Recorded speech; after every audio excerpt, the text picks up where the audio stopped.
प्यारे बच्चों, आप सभी को नमस्कार। हेलो एल्केन्स और हेलो एरीन्स में लास्ट जो हमने किया था वो प्रिपरेशन कर रहे थे किसकी, हेलो एल्केन्स की। जो लास्ट में जो रिएक्शन की थी हमने, नेमिंग रिएक्शन की थी, फिनक्लिस्टीन रिएक्शन और श्वार्ट्ज रिएक्शन। फिनक्लिस्टीन अल्काइल आयोडाइड की प्रिपरेशन के लिए यूज किया जाता है और मैक्सिमम तौर पे जो आपके पास श्वार्ट्ज रिएक्शन है वो यूज किया जाता है फ्लोरोएल्केन्स बनाने के लिए। उससे आगे फर्दर आगे देखते हैं। अब हम करते हैं आईयूपैक नेम इसका, यानी कि आईयूपैक नेमिंग की बात कर लेते हैं। किसके, nomenclature. Nomenclature of haloalkanes. Haloalkanes का नोमेनक्लेचर है। देखिए, दो प्रकार का नोमेनक्लेचर होता है। एक आपके पास कॉमन और ट्राइबल नेम, जिसको जानते हैं आप बहुत अच्छे से 10th में पढ़ा हुआ, और दूसरा होता है आईयूपैक नेम। तो इसमें जो आपके पास कॉमन और ट्राइबल नेम है उसमें क्या होगा, जो आपके पास जो भी आपके पास एक हेलोजन ग्रुप है, जैसे क्लोराइड, क्लोरीन है, क्लोराइड हो जाएगा। ठीक है, इस प्रकार से। जैसे फॉर एग्जांपल सीधी बात करते हैं, CH3 CH2, ये मेरे पास एग्जांपल है। और इसका कॉमन और ट्राइबल नेम बताना है मेरे को। तो मेरे को पता है CH3 CH2 क्या होता है, इथाइल होता है, और क्लोरीन क्या है, क्लोराइड। तो ये क्या हो जाएगा, this is the ethyl chloride. ये क्या है भाई आपके पास, इथाइल क्लोराइड। ठीक है। ऐसे अगर दूसरा एग्जांपल लें,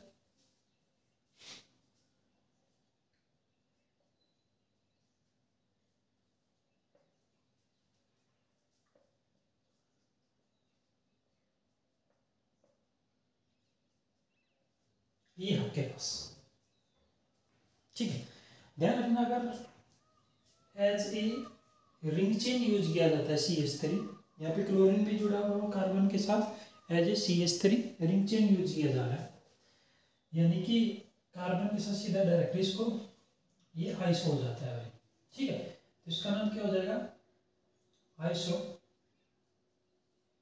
butyl chloride. This is the iso butyl chloride. ठीक है, ये कॉमन नेम आपके, यानी कि जो हाइड्रोजन ग्रुप है वो एज ए सफिक्स पीछे लगेंगे। ठीक है। अगर आईयूपैक नेम की बात करें, international union for pure and applied chemistry, जो इंटरनेशनल संस्था है, वो नाम डिसाइड करती है किसके, ऑर्गेनिक केमिस्ट्री में जितने भी आपके पास कंपाउंड्स बनते हैं कार्बन और हाइड्रोजन से, उनका नाम डिसाइड करती है। ठीक है।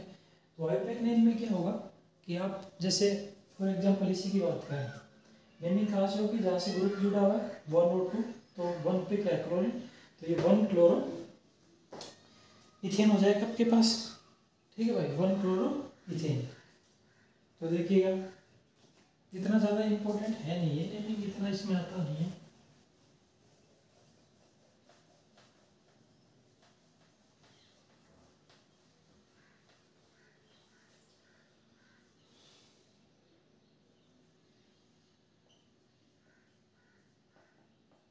अगर आईयूपैक की बात करें, दो secondary prefix hello,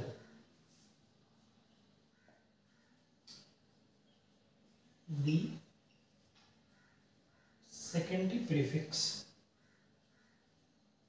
hello is added add किया जाता है to the name of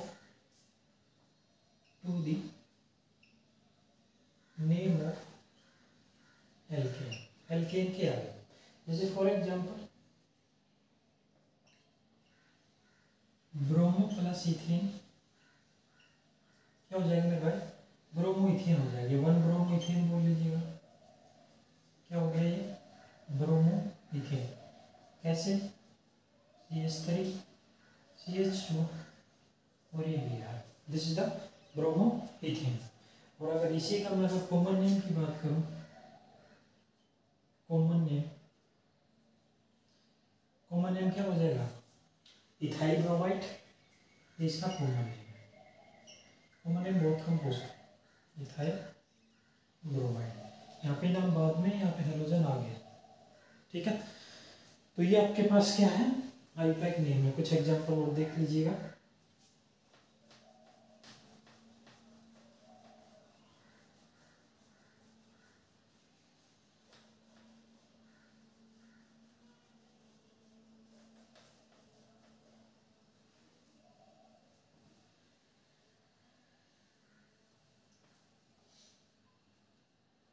जैसे फॉर एग्जांपल एक तरफ कॉमन नेम आपके पास हो,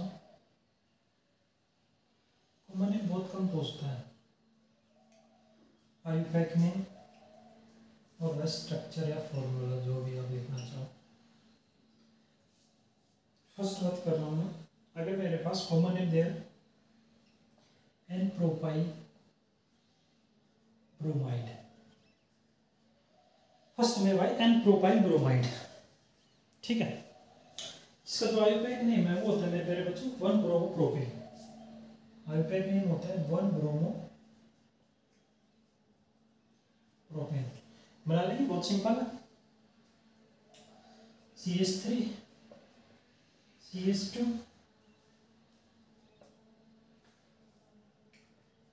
CH2 और ये Br, ठीक है भाई। 1 ब्रोमो 1 ब्रोमो प्रोपेन, ठीक है। आप ऐसे भी स्ट्रक्चर बना सकते हो, इसका बना सकते हो कि Br चाहिए लगा लो, चाहिए उधर लगा लो, ये यहाँ पे, ठीक है भाई। यहाँ लगा हुआ है तो कार्बन, ये कार्बन और ये कार्बन, ठीक है। 1 ब्रोमो प्रोपेन, ओके। ऐसे एक एग्जांपल और देख लीजिएगा, आइसोब्यूटाइल क्लोराइड। क्या मेरे भाई, आइसोब्यूटाइल क्लोराइड, आइसोब्यूटाइल क्लोराइड, जिसका आईयूपैक नेम होगा 1 क्लोरो 2 मिथाइल, 1 क्लोरो 2 मिथाइल, ये कुछ नाम याद रख लेना, प्रोपेन, ठीक है। 1 chloro 2 methyl propane, 1 chloro 2 methyl propane, ठीक है। अगर इसके स्ट्रक्चर की बात करूं तो स्ट्रक्चर देखिएगा,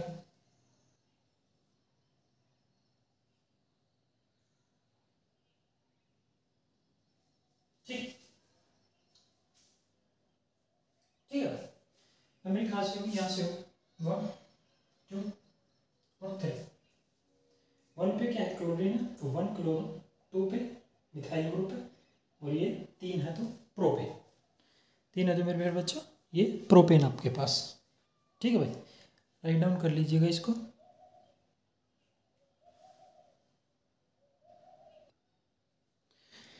देखिए भाई नेक्स्ट देखिएगा, नेक्स्ट ये आपके पास इसका नाम बताना है, आईयूपैक नेम बताना है इसका, ठीक है भाई। नंबरिंग यहाँ से देखिएगा, जो आपके पास चेन लगी है, ये जो सब्स्टिट्यूट लगे यहाँ पे भी लगा और यहाँ पे भी लगा। अगर 2 सब्स्टिट्यूट है तो कैसे करते हैं भाई, फिर उसका अल्फ़ाबेटिक वाइज से करते हैं, क्या alphabetic wise.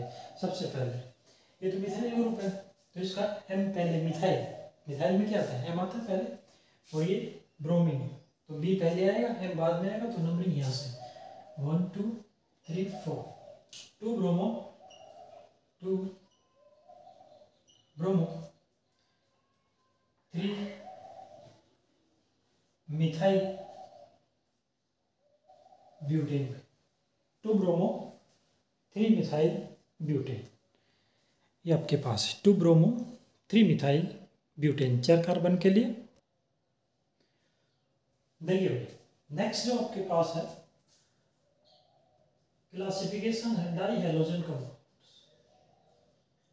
Die halogen compound, यानी कि जहां पे 2 हेलोजन ग्रुप जुड़े हुए हैं उनका क्लासिफिकेशन आईयूपैक नेम के बेसिस पे कैसे किया गया। तो देखिएगा भाई,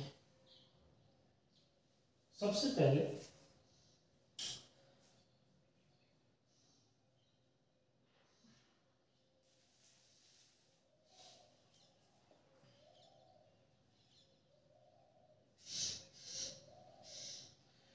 एल्कलाइडी, एल्कलाइडीन डाइहैलाइड, डाइहैलोजन भी बोल सकते हो, एल्कलाइन लीडिंग डाइहैलाइड्स, ये होते हैं भाई जेम डाइहैलाइड्स को बोलते हैं, जेम डाइहैलाइड्स, ये नाम पहले भी सुना है हमने, जेम डाइहैलाइड्स, जिसका पूरा नाम जेमिना, यानी कि एक ही कार्बन के ऊपर दो कौन से ग्रुप जुड़े हों, दो हेलोजन ग्रुप जुड़े हों, दैट इज द जेम डाइहैलाइड्स। ठीक है भाई, जैसे देखिएगा CH3, ये कार्बन भाई, और कार्बन पे लगे हैं दो ब्रोमीन, यानी कि डाई हाइड्रोजन ग्रुप। ठीक है, और ये आपके पास हाइड्रोजन। ठीक है, तो इसका नाम लिखेंगे तो कैसे लिखेंगे? देखिए कुछ भी नहीं करना, एल्काइलिडीन है ये तो पीछे सेम रखना है। एल्काइल ग्रुप देख लीजिए, एल्काइल ग्रुप क्या है, दो कार्बन है, दो कार्बन के लिए क्या लिखते हैं मेरे भाई, इथाइल लिखते हैं। अरे लिखते हैं कि नहीं, दो के लिए इथाइल आता है। ठीक है, तो ये हो जाएगा इथाइलिडीन, इथाइलिडीन डाइहैलाइड। बताइएगा, क्योंकि जो एल्काइल ग्रुप है वो इथाइल है, आइडीन लगाना है पीछे। ठीक है मेरे भाई। नेक्स्ट सेकंड जो कैटेगरी है, जब डिफरेंट डिफरेंट नेबर कार्बन्स के ऊपर, नेबरिंग कार्बन्स के ऊपर अगर आपके पास हेलोजन ग्रुप्स हो, तब क्या बोलते हैं, तब उसका बोलते हैं एल्कलाइलिन, एल्काइलिन डाइहैलाइड्स। ठीक है, जिसको वहां पे बोला गया था विस डाई, विसिनल डाइहैलाइड। विसिनल का मतलब क्या होता है, नेबरिंग कार्बन्स, आस पड़ोस। ठीक है भाई, तो यानी कि आस पड़ोस कार्बन के ऊपर हो तो देखिएगा मेरे बच्चों CH2 Br single bond CH2 और ये मेरा भाई Br। ठीक है, सेम इसका नेमिंग करेंगे तो देखिएगा दो कार्बन है, दो के लिए क्या लिखेंगे, इथाइल लिखेंगे नहीं, लास्ट में ENE, तो ये क्या हो जाएगा इथाइलिन, और ये डाइब्रोमाइड, इथाइलिन डाइब्रोमाइड, डाइहैलाइड है यहाँ पे डाइब्रोमाइड, क्योंकि ब्रोमीन ग्रुप जुड़ा है तो ये डाइब्रोमाइड। ठीक है, हो गया इस प्रकार से। और थर्ड कैटेगरी जो है आपके पास, थर्ड कैटेगरी आती है मेरे भाई पॉलीमिथाइलिन डाइहैलाइड, यानी कि दो से ज्यादा पॉलीमिथाइलिन डाइहैलाइड्स, पॉलीमिथाइलिन डाइहैलाइड्स, यानी कि देखिएगा CH2 Br, CH2 single bond और CH2 Br, इस प्रकार से। ठीक है, यानी कि लास्ट कार्बन पे और इधर लास्ट कार्बन पे। ठीक है, यानी कि पॉली जो मिथाइल ग्रुप है वो ज्यादा हो सकते हैं, बहुत ज्यादा हो सकते हैं, तो उनके लिए तो कितने हैं मिथाइल ग्रुप, कितने, 3 हैं, तो भाई ट्राई। आगे क्या लिखा जाएगा, मिथाइल ग्रुप है तो मिथाइलिन, ट्राई मिथाइलिन डाइब्रोमाइड, मेरे भाई ट्राई मिथाइलिन डाइब्रोमाइड। ठीक है, आप इसका वैसे भी नाम लिख सकते हो आयोपेक नेम, ये क्या हो जाएगा भाई 1,1 के ऊपर ही ब्रोमीन ग्रुप का नंबर यही से 1 2। ठीक है, तो 1,1 डाई ब्रोमो और क्या इथेन, डाई ब्रोमो इथेन। ठीक है, ऐसे आप इसका लिख लोगे, ये क्या हो जाएगा 1,2 डाई ब्रोमो इथेन। ठीक है, ये क्या हो जाएगा 1,3 डाई ब्रोमो प्रोपेन। ये इनके नाम है भाई। ठीक है, राइट डाउन कर लीजिएगा प्यारे बच्चों, ये इनके नेमिंग है। ठीक है, नेक्स्ट देखिएगा भाई, ये यहाँ पे खत्म हो गया है, यानी कि आईपैक नेम जो कॉमन ट्राइबल और जो आपके पास आईपैक थे वो नेमिंग इतनी आपके पास ज़्यादा इंपॉर्टेंट है नहीं है। तो नेक्स्ट देखिएगा, अब बात कर लेते हैं भाई फिजिकल प्रॉपर्टीज, हेलो एल्केन्स की फिजिकल प्रॉपर्टीज। ठीक है जी, तो physical properties of haloalkanes, physical properties of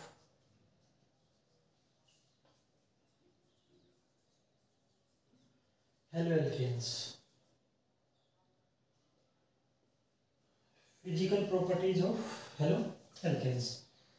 first property में हम बात करेंगे उसकी फिजिकल स्टेट, कलर और ऑर्डर के बारे में।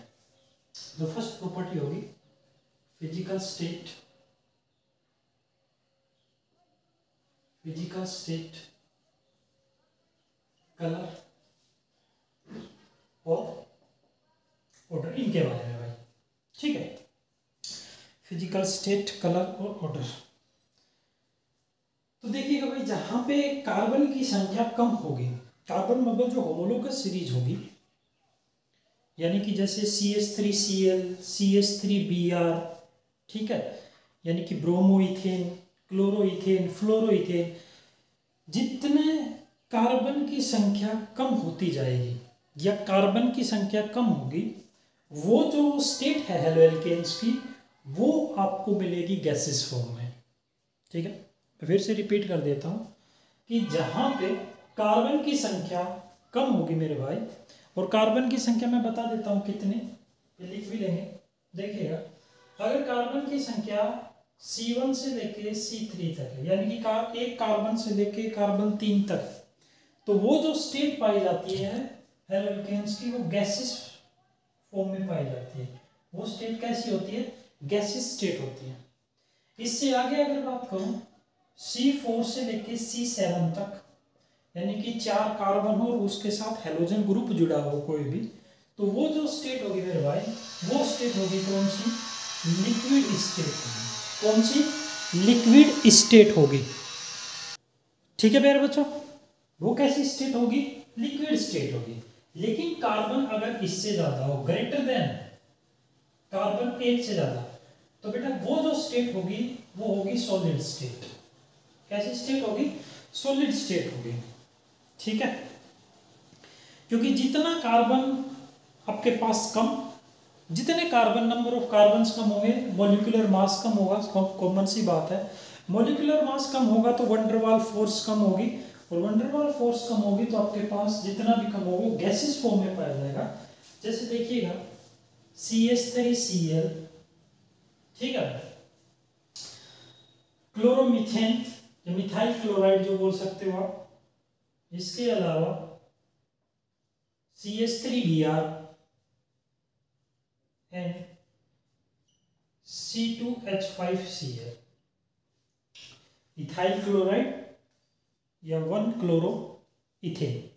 ठीक है, ये जो आपके पास है आर गैसेस,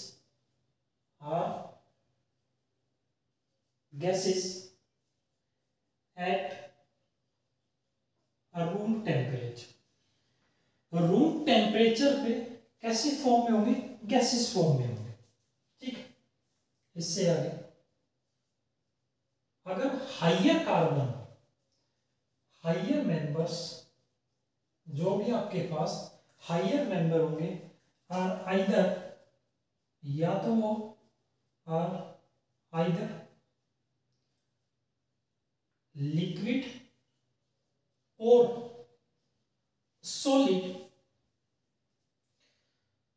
ठीक है, इसके अलावा जो हाइयर चेन होगी, या तो वो आपके पास कैसे मिलेगी?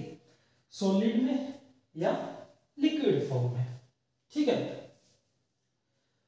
नेक्स्ट पॉइंट देखिएगा इसी में, लिखते जी नेक्स्ट पॉइंट। जो आपके पास एल्काइल हैलाइड्स हैं, जो एल्काइल हैलाइड्स हैं,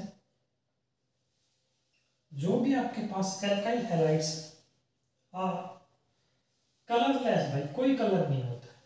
क्या होते हैं मेरे प्यारे बच्चे? Colourless, colourless in pure state, in pure state. जितने भी अल्काइल हैलाइड्स हैं वो क्या होते हैं? कलरलेस होते हैं। किसमें? प्योर स्टेट में। ठीक है, next point,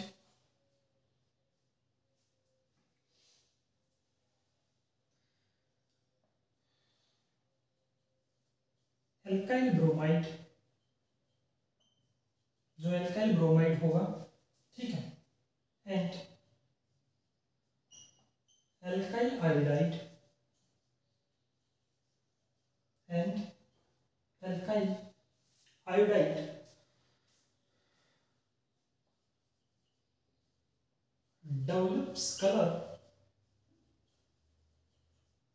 develops color when expose, जब इनको आप एयर में एक्सपोज करोगे, when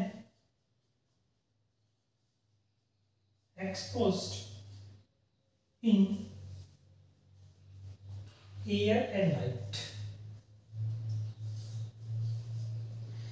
हवा और लाइट में जब आप इनको एक्सपोज करोगे तो जो एल्काइल ब्रोमाइड है और जो एल्काइल आयोडाइड है वो क्या करेंगे, कलर डेवलप करते हैं। क्या करते हैं मेरे भाई, कलर को डेवलप करते हैं। नेक्स्ट पॉइंट देखिएगा मेरे प्यारे बच्चों, मैनी वोलेटाइल हेलोजन कंपाउंड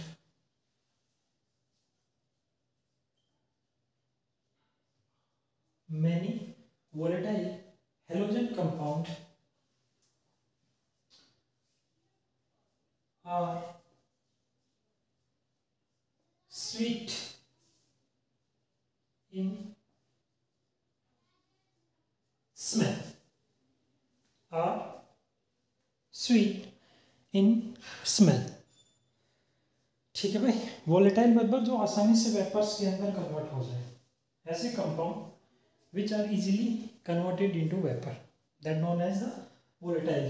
तो वो हेलोजन जो वोलेटाइल है, जो आसानी से वेपर बना लेते हैं अपने, होगा क्या, उनकी जो स्मेल होती है वो ज़्यादातर क्या होती है मेरे प्यारे भाई, स्वीट स्मेल होती है। ठीक है, ये फर्स्ट फिजिकल प्रॉपर्टीज की खत्म हो गई है। यहाँ पे 2-3 पॉइंट याद रखने हैं आपको इसमें कि भाई फर्स्ट पॉइंट तो क्या था, कम कार्बन होंगे C1 से लेके C3, कार्बन 1 से लेके अगर कार्बन 3 है तो गैसियस स्टेट में, क्योंकि मोलिकुलर मास कम होगा, मोलिकुलर मास तो वंडर वाल फोर्स भी क्या होगा, कम होगा। ठीक है, सीधा सिंपल सा। सेकंड पॉइंट था जो एल्काइल ब्रोमाइड है, एल्काइल आयोडाइड है, जब आप उसको एक्सपोज करोगे सनलाइट में तो वो कलर डेवलप कर लेता है। और थर्ड पॉइंट हमने लिखा, जितने भी आपके पास हेलोजन है, जो भी आपके पास हेलोजन है, ज़्यादातर जो वोलेटाइल है, जो आसानी से वेपर बना लेते हैं, वो क्या करते हैं, उनकी जो स्मेल होती है वो स्वीट स्मेल होती है। ठीक है जी। सेकेंड जो फिजिकल प्रॉपर्टी आती है मेरे भाई, मेल्टिंग एंड बॉइलिंग पॉइंट। क्या, melting and boiling point, melting and boiling point है। सेकेंड जो प्रॉपर्टी है आपके पास वो है मेल्टिंग एंड बॉइलिंग पॉइंट। तो देखिएगा, जो हेलोएल्केन्स हैं,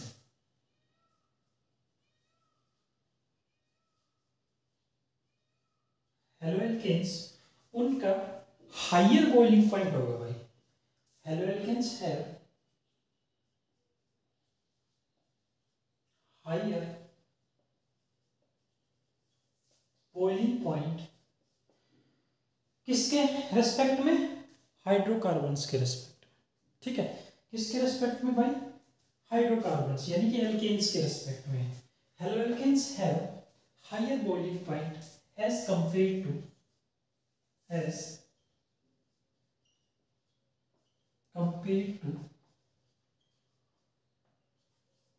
those of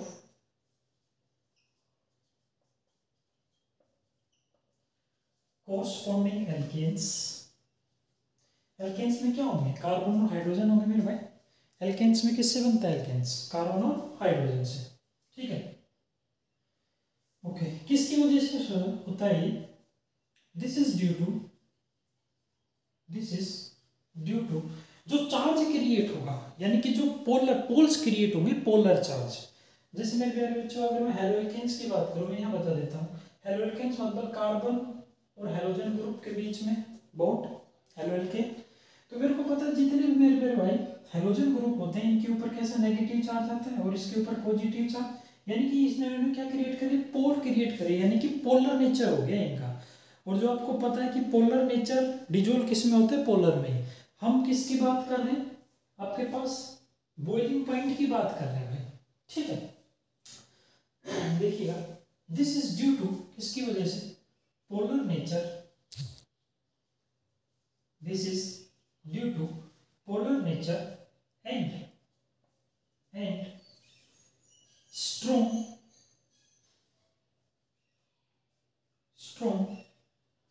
dipole strong dipole interaction between them,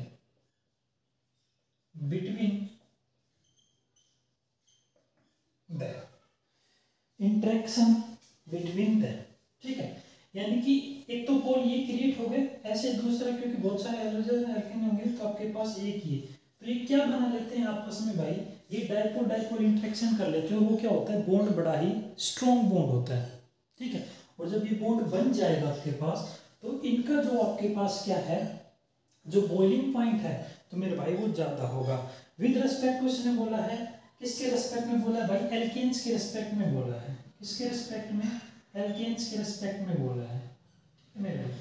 जैसे ये ले लिया मैंने एल्केन, एल्केन में मेरे पता है कि जो कार्बन और हाइड्रोजन की जो इलेक्ट्रोनेगेटिविटी वो नियर बाई इक्वल सी होती है, तो यहाँ पे कोई चार्ज क्रिएट नहीं होता, और जब चार्ज क्रिएट नहीं होता तो पोल्स क्रिएट नहीं होते, पोलर नेचर नहीं है, और पोलर नेचर नहीं है तो आपके पास क्या होगा भाई, ये डाइपोल डाइपोल इंटरेक्शन नहीं करेंगे, ठीक है, ये डाइपोल डाइपोल इंटरेक्शन नहीं करेंगे, इसलिए एल्केन्स जो है आपके पास, उनका जो बॉइलिंग पॉइंट है वो कम है with respect to haloalkanes, with respect to haloalkanes, ठीक है, ठीक है भाई। चलिएगा नेक्स्ट पॉइंट देखिएगा इसमें,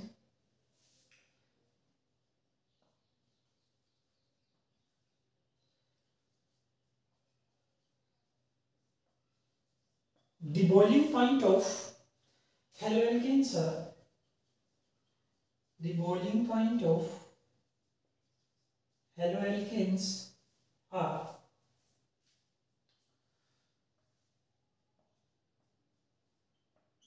in the order, जो भी haloalkanes, fluorine, chlorine, bromine, iodine, उनका अगर सिस्टमेटिक बात करें तो कैसे, RCl, ठीक है भाई,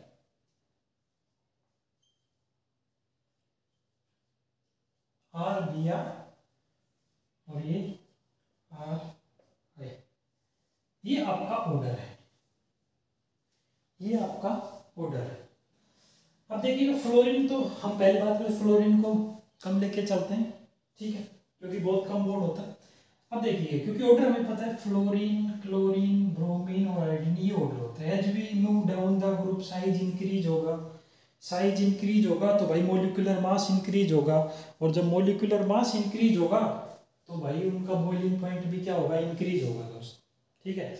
यानी कि as we move down the group, जैसे जैसे ग्रुप में नीचे चलेंगे तो उनका मोलिकुलर मास इंक्रीज होगा, मोलिकुलर मास इंक्रीज होगा तो van der Waals force of attraction increase होगा, van der Waals force of attraction increase होगा तो आपके पास इनका बॉइलिंग पॉइंट भी क्या होगा, इंक्रीज होगा। तो ये ऑर्डर है भाई, ठीक है, ये क्या है, ऑर्डर है आपके पास, यानी कि मास इसका ज़्यादा, ठीक है, यानी कि मास इसका ज़्यादा तो वंडरवाल फोर्स भी ज़्यादा, वंडरवाल फोर्स ज़्यादा तो ये इसका बॉइलिंग पॉइंट भी ज़्यादा, ठीक है। It is because ये क्या हुआ, इसका रीजन बता रहा है, it is because increase in size, जो मैंने अभी बताया मेरे भाई, इंक्रीज इन साइज, जैसे जैसे साइज को क्या किया, इंक्रीज किया, and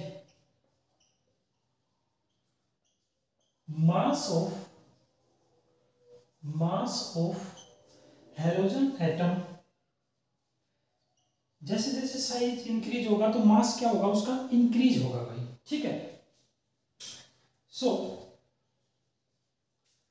van der Waals force of attraction, van der Waals force of attraction also increases, also increases. और इसके साथ ही क्या होगा आपके पास, वंडरवाल फोर्स ऑफ अट्रैक्शन भी मेरे प्यारे भाई क्या होगा दोस्त, इंक्रीज होगा। ठीक है प्यारे बच्चों, वो भी क्या होगा, इंक्रीज होगा, वो भी क्या होगा, इंक्रीज होगा। नेक्स्ट देखिएगा भाई, नेक्स्ट जो मोस्ट इंपॉर्टेंट है मेरे भाई, जो बॉइलिंग पॉइंट है वो डायरेक्टली प्रोपोर्शनल होते हैं मेरे भाई सरफेस एरिया के। किसके, सरफेस एरिया के। यानी कि जिसका जितना ज्यादा सरफेस एरिया उसका उतना ही ज्यादा बॉइलिंग पॉइंट। और मेरे प्यारे बच्चे इनवर्सली प्रोपोर्शनल होता है किसके, ब्रांचिंग के। इनवर्सली प्रोपोर्शनल होता है ब्रांचिंग के। ठीक है, इनवर्सली प्रोपोर्शनल होता है ब्रांचिंग के। ये किसकी बात कर रहा है, ये बात कर रहे हैं मेरे भाई जब आपके पास क्या होंगे, आइसोमेरिक अल्काइल हैलाइड्स होंगे जब, यानी कि आइसोमर्स होंगे। आइसोमर मीन्स बहुत बार पढ़ा आपने आइसोमर, जहाँ पे मोलिकुलर फॉर्मूला तो सेम हो लेकिन स्ट्रक्चर उसके क्या हो, डिफरेंट डिफरेंट स्ट्रक्चर हो।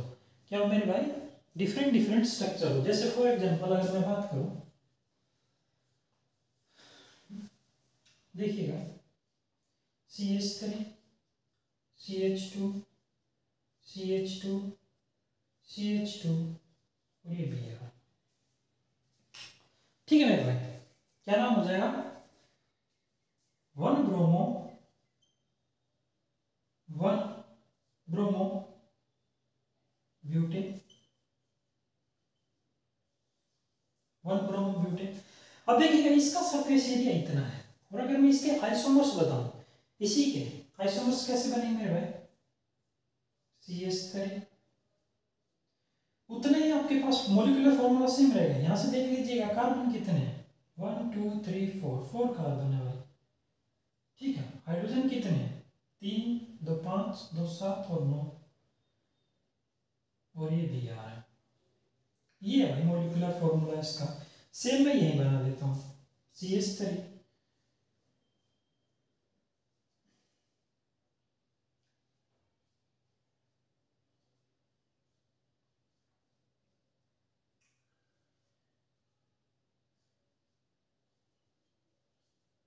देखिएगा ये इसका आइसोमर है, कार्बन अब भी इतने ही है, 1 2 3 4, कार्बन 4, हाइड्रोजन भी उतने हैं, 3 3 6 3 9।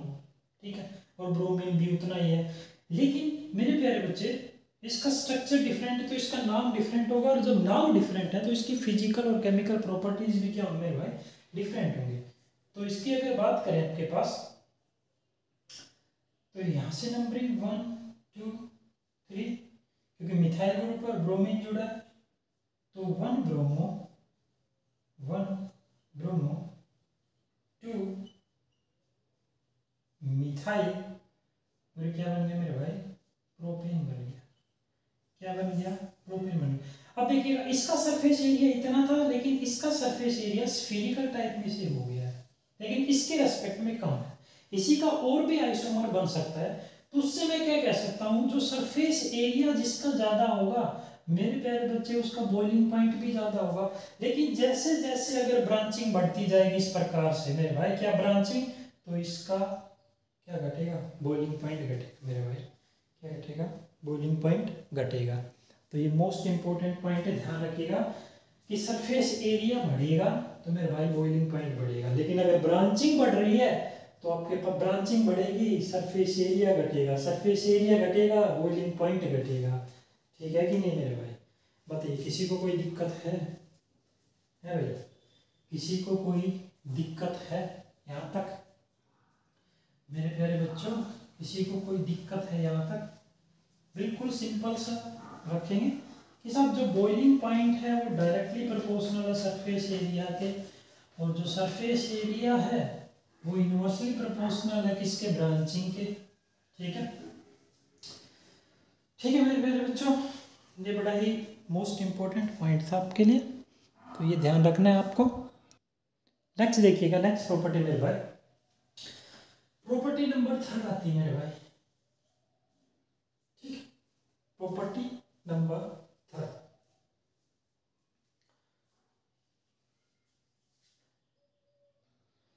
नेक्स्ट है मेरे प्यारे बच्चों डेंसिटी। डेंसिटी का सबको पता होता है, mass divide by volume. Density क्या होती है? Mass divide by volume. ठीक है, तो देखिएगा bromo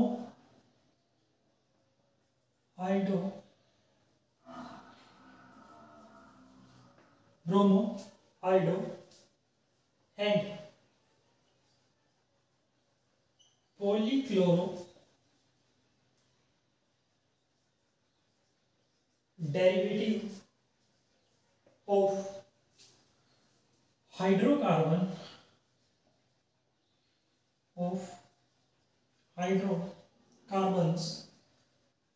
are heavier than water। यानी कि जो आपके पास ब्रोमो आइडो और पोली मतलब बहुत जा रहे हैं, क्लोरीन ग्रुप, क्लोरो मतलब क्लोरीन ग्रुप जुड़े हुए हैं, डेरिवेटिव उनके बोल सकते हैं उनको, किसके? हाइड्रोकार्बन्स के। हैवियर डेंसिटी होगी किसके रेस्पेक्ट में भाई? वाटर के रेस्पेक्ट में। ठीक है, क्यों? क्योंकि जो डेंसिटी है, the density is increase with increase in number of carbon atom. जैसे जैसे कार्बन एटम बढ़ेंगे तो आपके पास क्या होगी? डेंसिटी बढ़ेगी, मास बढ़ेगा, डेंसिटी बढ़ेगी मेरे भाई, मास के डायरेक्टली प्रोपोर्शनल है। ठीक है कि नहीं? Okay, carbon atom, halogen, halogen बढ़ेंगे तो भी आपके पास, ठीक है, halogen atoms and atomic mass. सबको पता है आपको, ये सारी चीजें बढ़ेंगी तो एटॉमिक मास इंक्रीज होगा। Atomic mass of the halogen atom. ठीक है, ऑफ द हेलोजन एटम का। ये थर्ड पॉइंट था डेंसिटी का, कि सिंपल सा है, वाटर के रेस्पेक्ट में ज्यादा होगा क्योंकि कार्बन बढ़ेंगे तो आपके पास मोलिकुलर मास बढ़ेगा, मोलिकुलर मास बढ़ेगा तो वो हो सकता है कि कार्बन की फॉर्म में कार्बन की चेन बढ़ रही हो सकता है हेलोजन एटम बढ़ रहा हो। और ये सिंपल सी बात आपको क्या इंक्रीज होगा कि भाई आपके पास हेलोजन एटम इंक्रीज हो रहा है तो मोलिकुलर मास तो इंक्रीज होगा ही। फ्लोरीन, क्लोरीन, ब्रोमीन, आयोडीन के रेस्पेक्ट की बात कर रहे हो। ठीक है भाई, ठीक है प्यारे बच्चों, चलिए प्यारे बच्चों आज के लिए इतना ही रखते हैं।